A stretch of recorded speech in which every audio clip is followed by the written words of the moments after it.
사도신경. 전능하사 천지를 만드신 하나님 아버지를 내가 믿사오며 그 외아들 우리 주 예수 그리스도를 믿사오니 이는 성령으로 잉태하사 동정녀 마리아에게 나시고 본디오 빌라도에게 고난을 받으사 십자가에 못 박혀 죽으시고 장사한 지 사흘 만에 죽은 자 가운데서 다시 살아나시며 하늘에 오르사 전능하신 하나님 우편에 앉아 계시다가 저리로서 산자와 죽은 자를 심판하러 오시리라.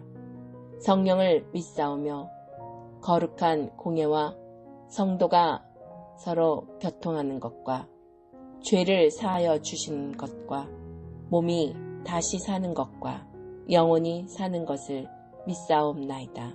아멘.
안녕하세요. 비엔나 장로교회 청소년 여러분, 오늘 데살로니가 후서 2장 13절 17절 말씀을 가지고 믿음 위에 굳게 서서 말씀을 붙잡아요 라는 제목으로 말씀 나누겠습니다. 믿음 위에 굳게 서서 말씀을 붙잡아요 라는 말을 들으면 어떤 생각이 먼저 드나요? 굳게 서서, 믿음 위에 굳게 서서 말씀을 붙잡아요? 이게 무슨 의미일까? 라는 생각이 들어요. 여러분, 한국에서는 그 보이스피싱이라는 게 굉장히 지금, 문제가 되고 있어요. 어느 날 갑자기, 젊은 사람들도 물론, 이렇게 피해를 입는 경우 있지만, 할머니, 할아버지들, 컴퓨터를 잘 못하시거나 인터넷에 밝지 않은 할아버지, 할머니에게 전화해서, 지금 마치 큰일이 일어났으니 돈을 빼서 나에게 보내라. 이렇게. 근데 나에게란 누구냐면, 사기꾼인데 정부 기관처럼 전화를 해서, 여기다가 돈을 보내주세요. 그래야지 지금 문제를 해결할 수 있습니다. 그래서, 이게 이야기를 들으면, 나는 당하지 않을 자신이 있는데, 라고 생각하지만, 어르신들이나 좀 많은 사람들이 이것으로 피해를 입을 때가 있습니다. 즉, 감쪽같이 교묘하게 그렇게 속인다는 말이에요. 왜 우리가 믿음을 갖는다는 것이 중요하냐면, 이 믿음이 없으면 우리가 인생에 다른 데 속을 때가 굉장히 많거든요. 우리가 학교 교육이 굉장히 좋은 겁니다. 학교 교육은 무조건 받아야 하고, 학교 교육 안에서 우리가 성장을 합니다. 학교를 다니지 않으면 또 온전한 그리스도인이 될 수가 없어요. 어떤 그것이 집에서 하는 학교이건 큰 건물에 가서 배우는 학교이건 간에 그 배움이 있어야 우리가 잘하게 됩니다. 우리가 이 불이 뜨겁다는 걸 어떻게 알까요? 배움으로써 알게 되거든요. 또 높은 데서 뛰어내리면 다리가 부러질 수 있다. 이런 것들도 사실 우리가 어렸을 때부터 누군가를 통해 배우고 저 위험한 거는 하지 않는 거야 라고 배우면서 알게 되거든요. 마찬가지예요. 믿음도 지금 나이에서는 배우는 건데 믿음 위에 굳게 선다라는 의미가 무엇일까요? 마치 이와 같습니다. 우리가 지금 배우고 있는 이 모든 것들이 믿음과 연관되어 있어요. 사실 하나님을 나는 믿고 싶지 않아 라는 것도 믿음이에요. 어떤 믿음이냐면 그 존재가 있음에도 나는 그 존재를 인정하지 않는다는 믿음이에요.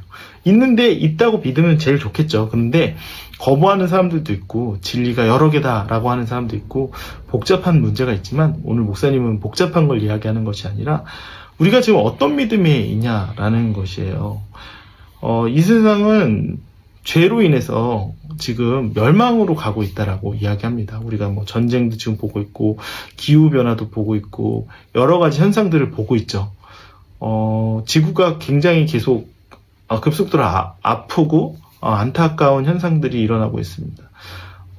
정말 뭐 몇 주 전이긴 하겠지만 이 설교를 들을 때는 몇 주 전일 것 같습니다. 또 어딘가에 홍수가 나서 많은 사람들이 10,000명 이상이 죽은 곳도 있고 또 여러 가지 지진으로 인해서 또 목숨을 잃은 사람도 있고 여러 가지 일이 있어요. 그런데 우리가 살면서 그런 생각들을 문득문득 하거든요.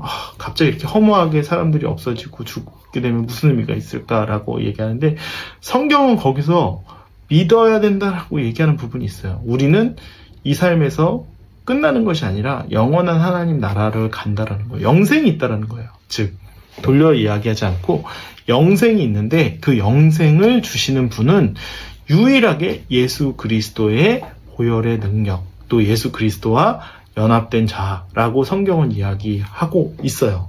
그런데 이 믿음 위에 굳게 서지 않으면은 결국은 우리가 이 보이스피싱에 당하듯 열심히 사는데 다른 어찌 보면 믿음이 없는 삶들에 의하여 우리의 삶들이 허망하게 끝나는 일들을 주위에서 종종 목격할 수도 있는 부분입니다. 이것이 무엇이냐면 나름 열심히 교회를 안 나와도 성공할 수 있습니다. 여러분 뭐 교회를 꼭 나와야지만 삶이 좋고 이런 게 아니라 교회를 안 나와도 성공하기도 하고 사람들이 잘 살기도 하고 잠깐 행복하기도 합니다. 그러나 그것은 영원을 두고 보장된 삶이 아니에요. 우리 영원이라는 이야기 몇 주 전에도 했었죠. 영원을 가지고 보장한 곳은 성경에서밖에 없습니다. 너희가 영원토록 나와 행복하게 될 것이야 라고 이야기하는 것은 성경밖에 없어요. 그래서 믿음을 가져야 된다는 이야기가 그 이야기인 것입니다. 우리가 믿음을 가지고 말씀을 붙잡지 않으면 결국 그 말씀은 좋은 말씀이야. 그 말씀대로 그냥 살지 않아도 그래 잘 들었어 라고 끝나게 되거든요. 그런데 우리가 예수 그리스도를 믿음으로 우리가 어떻게 예수 그리스도를 닮아가고 살아갈까? 성경에 쓰여 있기 때문에 말씀 위에 우리가 굳게 선다라고 하는 거예요. 말씀을 붙잡는다라고 하는 거예요. 붙잡는다는 의미는 그 말씀대로 살아가려고 노력하고 몸부림친다라는 의미인 것입니다. 우리 친구들이 어려울 수 있어요. 지금 당장 안 될 수도 있어요. 항상 지금 계속 목사님이 얘기하는 게 목사님은 지금 설교를 하지만 우리 친구들이 당장 어떤 변화를 바라고 설교하는 것이 아닙니다. 어느 날 내가 듣고 그 들음으로써 믿음이 자라고 그 자란 믿음을 가지고 다시금 예수 그리스도가 누구신지 또 성경은 무슨 이야기를 하고 나에게 어떤 약속을 주셨는지를 깨닫는 나를 기준으로 설교를 하고 있습니다. 그렇기 때문에 지금 안 믿어진다 해서 전혀 낙심하거나 의심할 건 없어요. 지금 잘 믿어지지 않는 나이기도 합니다. 그런데 기억해야 될 것이 있어요. 내게 문제가 생기거나 이럴 때 믿음으로 돌아와야 된다는 것이에요. 그 믿음은 뭐냐면 교회가 아니라 예수 그리스도를 찾는 믿음이에요. 예수님, 나의 이 믿음, 나의 이 상황, 나의 지금 현실을 하나님께서 아시니 동행하여 주옵소서. 이게 말씀을 붙잡는 기본이에요. 그래야지 그 위에서 우리가 말씀이 생각나고 그 말씀을 가지고 살아가게 되는 것입니다. 어렵지 않아요. 우리가 아버지 어머니랑 이야기할 때 아빠 엄마랑 이야기할 때 무슨 말 해야 되나? 이렇게 고민 많이 안 하죠. 그냥 이야기 시작하고 하듯이 그렇게 우리의 믿음을 굳게 잡고 예수님은 나의 이런 상황에서도 꼭 응답하시는 분이야. 또 나의 어려운 상황에서도 꼭 나에게 동행하시며 내가 필요한 부분을 채우시는 분야를 말씀을 통하여 경험하는 복된 우리 친구들 되길 주님의 이름으로 축원드립니다.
주기도문.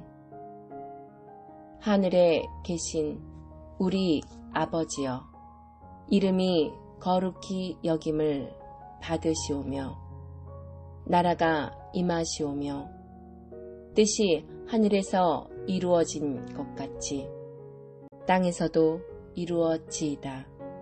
오늘 우리에게 일용할 양식을 주시옵고 우리가 우리에게 죄 지은 자를 사하여 준 것 같이 우리 죄를 사하여 주시옵고 우리를 시험에 들게 하지 마시옵고 다만 악에서 구하시옵소서.